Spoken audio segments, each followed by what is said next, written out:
Hello viewers, ఇవాళ మన recipe వచ్చేసి బీరకాయ పొట్టు పచ్చడి. ఈ రెసిపీ అనేది చాలా తక్కువ మంది చేసుకుంటూ ఉంటారు. మరి నేను ఏ విధంగా చేస్తానో ఒకసారి ఈ వీడియోలో చూసేద్దాం. ఫస్ట్ అయితే స్టవ్ మీద కడాయి పెట్టుకొని ఇందులో కాస్త ఆయిల్ వేసుకోవాలి. ఇది మంచిగా వేడైనాక ఫస్ట్ ఇందులో పచ్చిమిర్చి వేసి వేయించుకోవాలి. పచ్చిమిర్చి చిట్లకుండా ఉండాలంటే ఈ విధంగా మధ్యలో కట్ చేసుకోవాలి. అట్లయితే మనకు చిట్లకుండా ఉంటుందన్నమాట వేయించుకునేటప్పుడు. ఇది బాగా వేగాలి, అట్లయితేనే మనకు పచ్చడి కమ్మగా ఉంటుంది. ఇది వేడైనాక పక్కకు తీసి పెట్టుకోవాలి, వీటిని చల్లార పెట్టుకోవాలి. సో ఇప్పుడు ఇదే ఆయిల్లో బీరకాయ పొట్టును వేసుకోవాలి. లేతగా ఉన్న బీరకాయలు తీసుకొని పైన తొక్కు ఈ విధంగా తీసుకొని చిన్న చిన్న ముక్కల్లా కట్ చేసుకొని సాల్ట్ వాటర్లో వేసుకొని బాగా కడుక్కోవాలి. బాగా కడిగితే ఇందులో ఉన్న మలినాలు ఏమైనా ఉంటే పోతాయి అన్నమాట. పొట్టు కదా కాబట్టి సాల్ట్ వాటర్లో వేసుకొని కొంచెం కడుక్కోవాలి.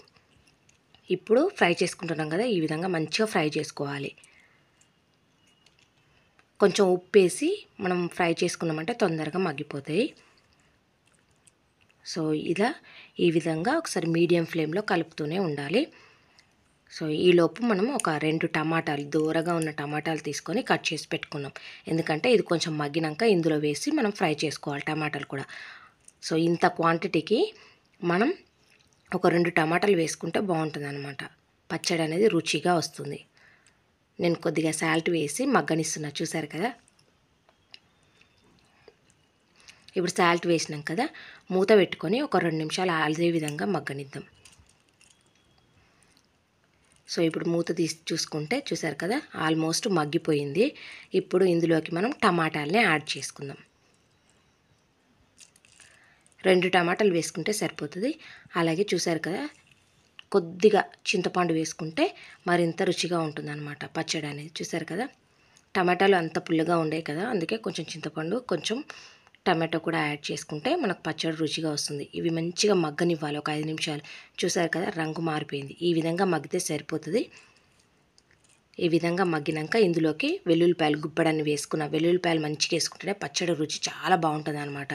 చూసారు కదా, ఇప్పుడు స్టవ్ ఆఫ్ చేసుకొని వీటన్నింటిని ఒకసారి కలబెట్టుకుందాం. స్టవ్ ఆఫ్ చేసుకోవాలి. ఈ వెల్లుల్లి రెబ్బలు ఈ వేడికే కొంచెం మగ్గిపోతాయి అన్నమాట. మనం ముందుగా ఫ్రై చేసుకున్న పచ్చిమిర్చి కూడా ఇందులో వేసుకున్నాం. చూసారు కదా, వీటన్నింటిని చల్లారబెట్టుకోవాలి పక్కకు తీసుకొని. సో ఇలా కలబెట్టుకున్నాం కదా, సో పక్కకు తీసేసుకొని ఇప్పుడు మనం చల్లారబెట్టుకొని వీటిని పచ్చడి రుబ్బుకోవాలి. రోట్లో కానీ మిక్సీలో కానీ కచ్చాపచ్చగా పచ్చడి రుబ్బుకొని ఇప్పుడు దీనికి తాలింపు పెట్టుకుందాం. ఇదే కడాయిలో కొద్దిగా ఆయిల్ వేసుకోవాలి మనం, పోపుకి సరిపడా, తెలుసు కదా అందరికీ.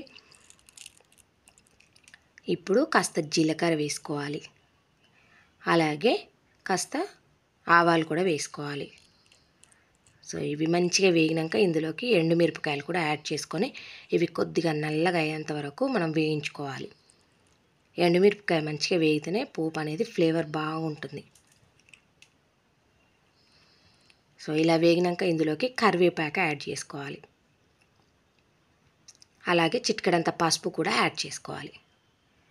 నేనైతే పోపు పెట్టేటప్పుడు ఎటువంటి పప్పులు యాడ్ చేయను, ఎందుకంటే ఇలాంటి పచ్చళ్ళల్లో మెత్తగా అయిపోతాయి పప్పులు అనేవి. కాబట్టి నేను ఇదే విధంగా వేసుకుంటా పోపు అనేది, అంతే.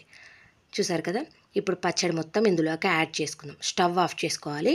ఈ వేడికే ఈ పోపు మొత్తం కలగలిసేలాగా పచ్చడి అంతా కలుపుకొని ఇందులో కొద్దిగా కొత్తిమీర యాడ్ చేసుకొని మొత్తం కలబెట్టుకోవాలి. మనకు పచ్చడి అనేది రెడీ అయిపోతుంది. చాలా కమ్మగా ఉంటుంది.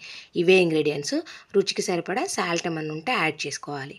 చూసారు కదా, ఈ వీడియో నచ్చితే సబ్స్క్రైబ్ చేయండి, లైక్ చేయండి.